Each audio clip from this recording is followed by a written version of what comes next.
So, there is this societal idea out there that who is your family depends on who you share blood with. And because of that, they say that you can't choose your family. And there's even a saying out there that, oh, your partner is the only person you can choose in your family, so make sure you choose wise, which is very stupid and very untrue. You actually can choose your family, but you need a different definition of family for that, because the one that's most popularly applied is the blood one, as I said, which literally just depends on, do we share DNA or not?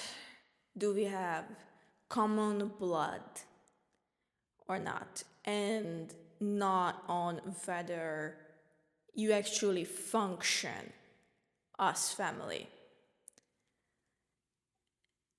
And it actually should be defined, what is a family should be defined by, or maybe not what is a family, but whether something qualifies as a family and who qualifies as family should be defined by whether functionally they act like family, whether this community of people actually functions as family, whether this interpersonal relationship between you and somebody else functions as it would in a family.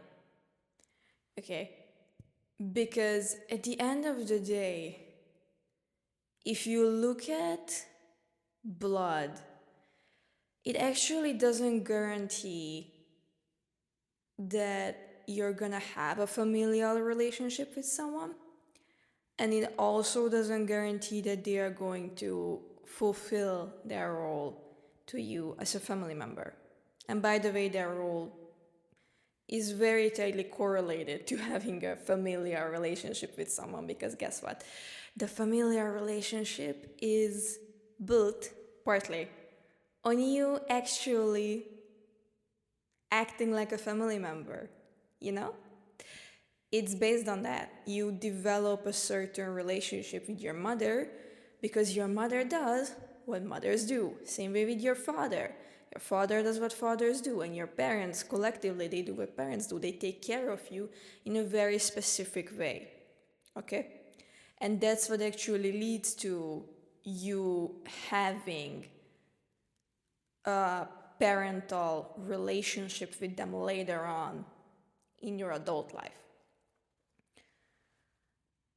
Not just, oh, I have blood with this person. And this stands for every single family member, by the way, not just parents. It applies for siblings, grandparents, extended family, as in uncles, aunties, cousins, you name it. Really, you can apply it across the board. But the primary reason, as I said, for having an actual familiar relationship with someone is not blood. Blood has actually absolutely nothing to do with that once you graduate from the point of, oh, I am attached to this person because biological attachment is encoded in me, so I'm just going to love you and adore you and run after you and treat you like family just because, no matter what, I am attached to the role that you fulfill, and the role basically is you to me. That's how child attachment works. Okay? Later on, as you get closer and closer to adulthood, or as you grow more and more into adulthood, you are supposed to graduate from that to, okay, I am my own person, and my parents, my siblings, my grandparents, my uncles, my aunties, my everybody, they are their own person as well, right? And now I'm in a position where I'm actually not evaluating a person based off of what biological attachment is encoded into me, but based off of who they actually are. Because when you're an adult, you're supposed to choose your relationships, and you're supposed to choose who you let into your life. You're supposed to choose what kind of people you like to be around. And when it comes to family, you need to detach from or maybe not detach, but you need to put aside the biological attachment view, and you need to actually start looking at, okay, who is my mother? Who is my father? Who is my sibling? Who is my grandmother? Who is my grandfather? Who are all of these people that are supposed to be family? Okay, what are their actual personalities like? How much common ground do we have when it comes to the most fundamental things like values, priorities, modes of operation in life, the things you want out of life, so on? How much common ground do you have? That's how every single adult relationship is formed, or at least every single, let's say, mature relationship, as in relationship between two mature people. Sometimes children, people who are legally children, they get to the level of maturity much sooner than some adults do. So let's give credit to that. Either way, when you reach the required maturity age, where you can actually decide who should be in your family and who shouldn't, and who you want to have in your family and who you don't, you are already supposed to be operating with or maybe not already, but you're supposed to operate with the mindset of, I'm evaluating you based off of who you actually are. That's what makes a relationship meaningful. And as I said, the more and more you enter out of that place of attachment that children operate from, the more and more you are going to shift and lean into, all right, who is it that I'm actually dealing with? Because when you are an adult, technically, nobody is really forced into you. If you don't want to be around someone, you just don't. Okay? So you actually have to look at who is bringing what into your life. And if you look at relationships within a family and who functions how, you will very quickly realize that blood has actually absolutely nothing to do with that. Because you cannot tell me, or you know what, let's word that differently. Example, someone who is biologically my father, but he doesn't act like a father. And as a consequence of that, we also don't have a father-daughter relationship. And by the way, not having familiar relationships can have multiple causes, but I can go into that later.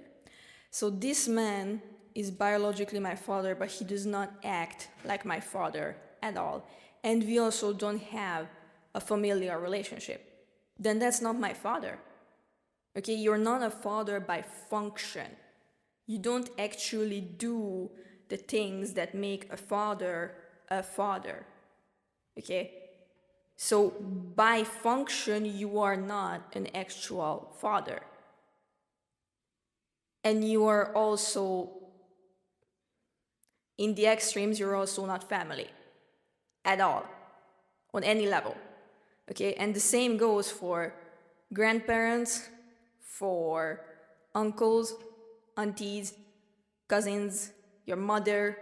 It can go even for siblings, where this person is not actually acting according to the role that the family tree would put them in.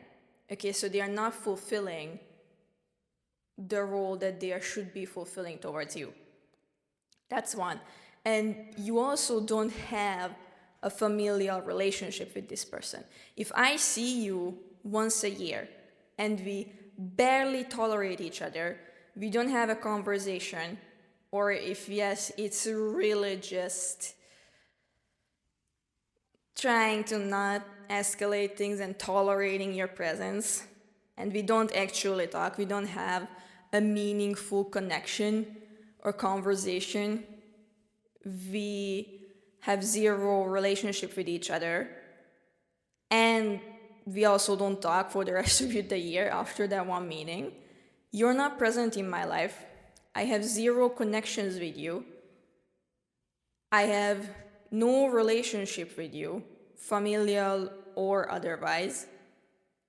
So you're not doing anything in my life that a family member is supposed to be doing, okay? A family should behave like family. And you should have connections to them like family. None of them are there, so you're not family.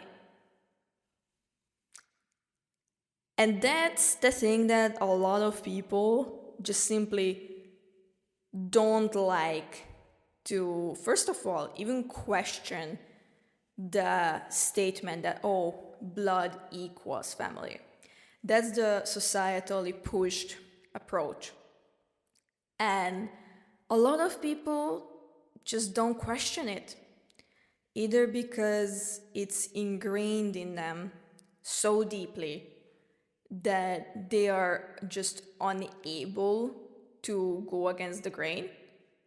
Their brain literally short circuits if you bring it up, or at least the first time you bring it up, and probably the first couple of times. And if they don't decide to move into that direction, it's going to stay like that. So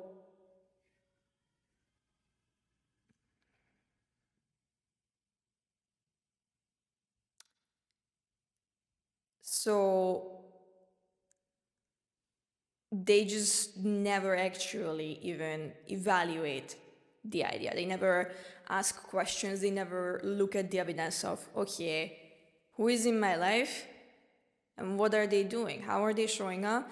What's my connection to them? Does that actually warrant calling them family? And do I see enough evidence relationally in life for that statement that blood equals family to be true? Statements are supposed to be evaluated based on fact and evidence. So, at least, those should be two foundational things that you evaluate things based off of. Sure, sometimes you can look at other factors, but in this case, they just refuse to look at the basic backups of the principle that is being stated societally. Because they just never get to it. It's too deeply ingrained into them. And then there is the other portion of people who just simply find it far too uncomfortable, because this is not a very pleasant topic, and the process of evaluating it, as in whether blood equals family, is also not pleasant, nor is drawing the conclusion and then adjusting your life accordingly to that.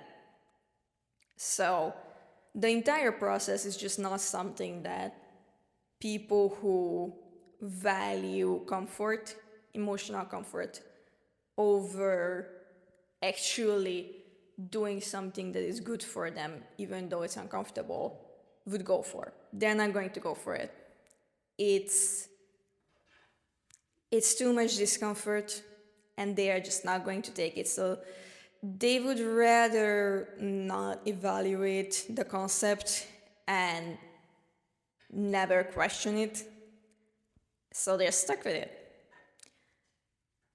And then some people, well, these people, they also, with this discomfort, they're choosing to not grow strong enough to actually be able to make decisions like this. Because strength like this, first of all, yes, you need maturity to make decisions like this, but you also need strength for it. And a lot of people are emotionally very, very weak these days. So even if they were aware of how false the concept is, they still wouldn't be able to make the decision. And there are people who are just not even able to do the evaluation because you guys have never grown any kind of emotional muscle and tolerance, and you choose to not even practice it. So, you choose to practice it even right now with this. That's on you. But either way, people usually don't evaluate that concept most of the time. So the popular thing that gets promoted to everyone is that this is just the case, this is just how life operates, and you cannot change your family members. And that's a very false concept, because once you do that change in definition, you evaluate the definition and you change it, and you actually start evaluating family off of function and not just off of who do you share blood with or who do you share DNA with, then you can actually go ahead and start looking at people in your life and evaluate them off of function. And depending on where they fall and whether this is someone that you want to have a relationship with, a familiar relationship with, and whether you want to have them in your life, and whether you can have them in your life, because sometimes even if you want to, you can't. You can actually decide, okay, sometimes it's a recognition of, okay, we're just so apart from each other that you cannot be called family. You cannot be called family. We have absolutely zero relationship, zero connection. We do not show up in each other's life. You're not in mine, I'm not in yours. There is nothing going on between us, literally. We have zero things to do with each other.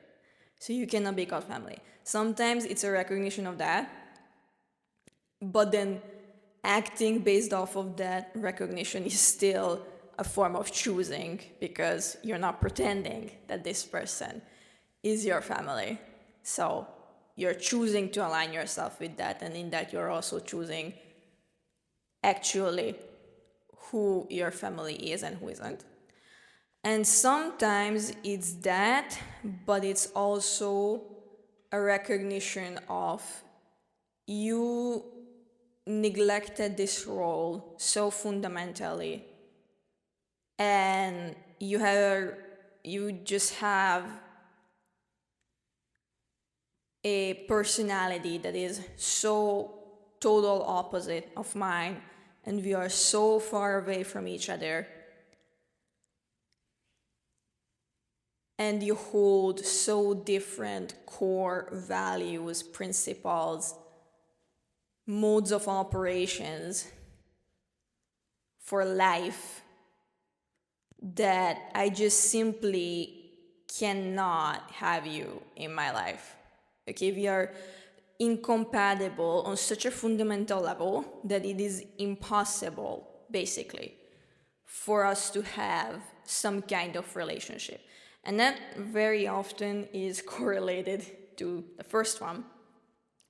Because if you could have a relationship, you probably would. Or maybe not probably, but there's a reason why you don't have a relationship. So this might be a significant cause in that.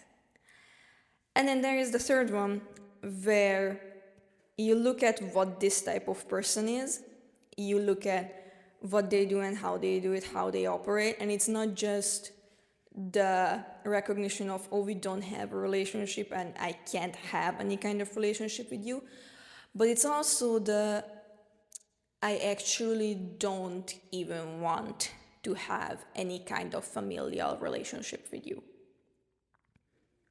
I just don't want to.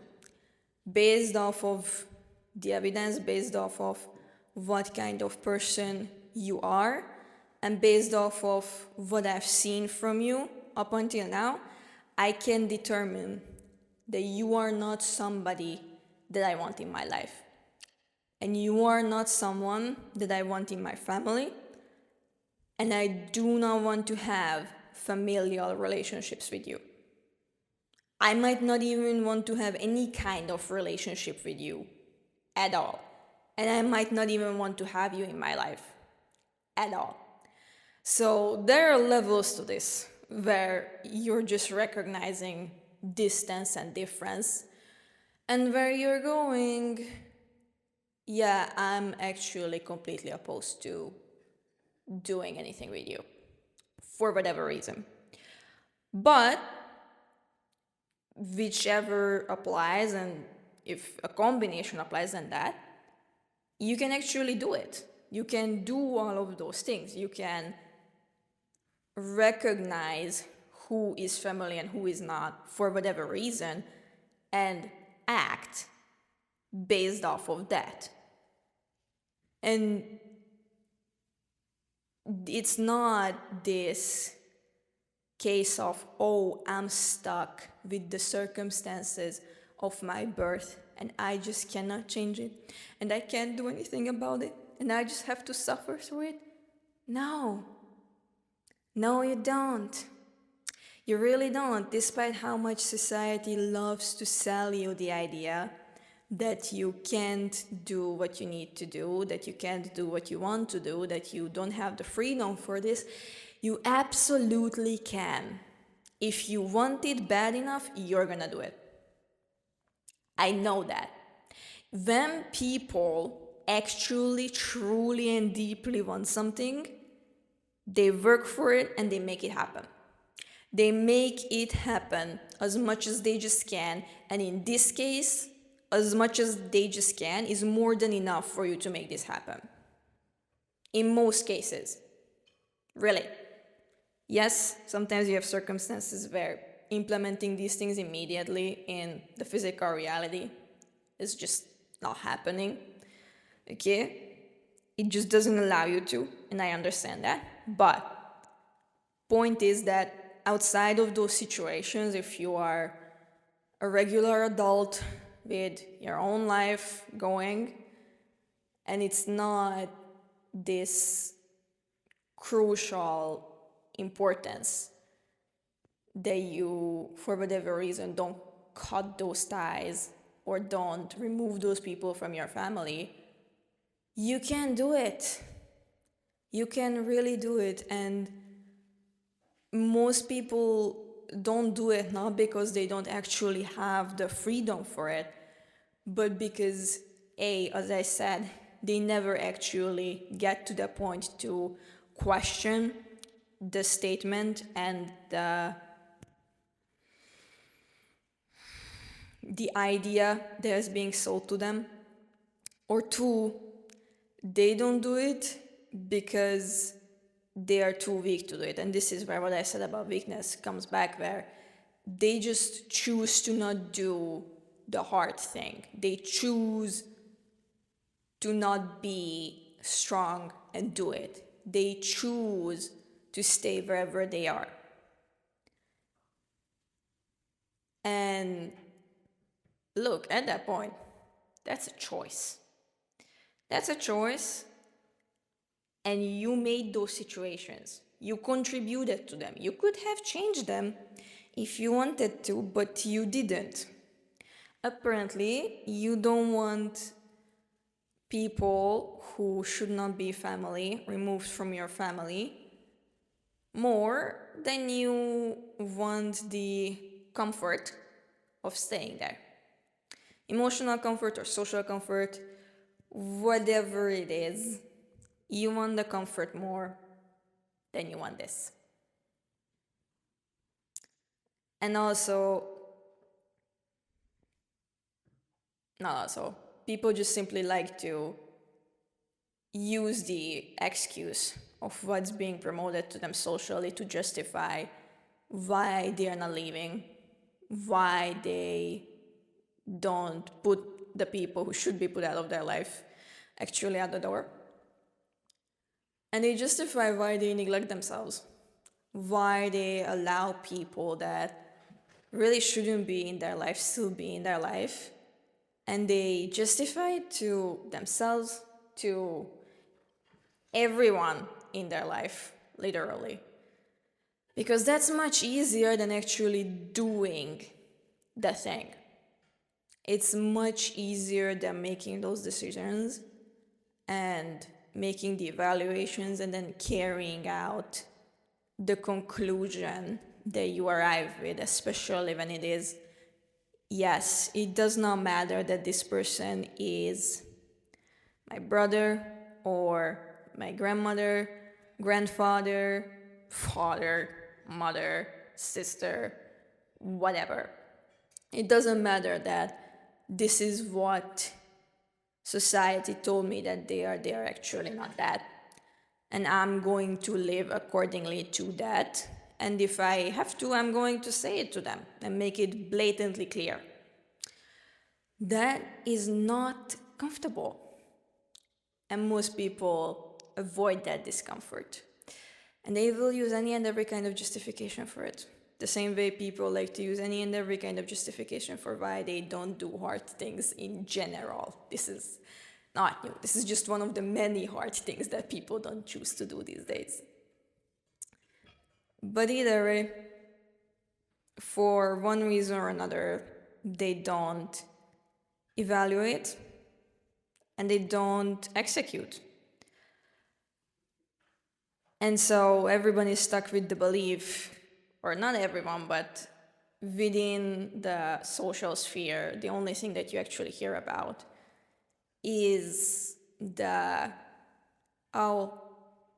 choose your partner wisely. You can't choose your family members. Hell yes, you can. Hell yes, you can. You just didn't want it bad enough yet. You just didn't want it bad enough to actually pack up and go, or to notify them that they are already out the door. Okay? And look, if that's what you want to believe, that you don't have the freedom for it, believe it. But freedom doesn't disappear just because you choose to ignore it. Nor does the responsibility that comes with that freedom, because the second you have freedom to do something, you are actually responsible for either doing it or not doing it.